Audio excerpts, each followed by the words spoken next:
आज लय काम आहे बरं. मसाला कुटायचा, लाल चटणी बनवायची, खोबरं आणायचं राहिले तर, आणि हे करायचे,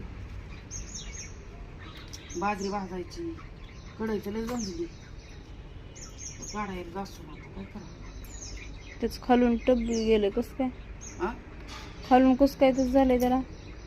ते पाण्यानं वरचं. हो ना, ते पाण्यानं झालं. सरपण नाही, आता गॅसवर बाजरी भाजावं लागलं. एक जण सांगितलं हे काळं तिखट त्यांचा कार्यक्रम आहे अजून.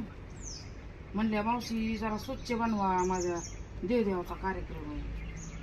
म्हणलं असू नाही तर लसूण चांगला बनवित असते, तुमचं काही बी असू द्या, मला तर आवडत नाही खराब.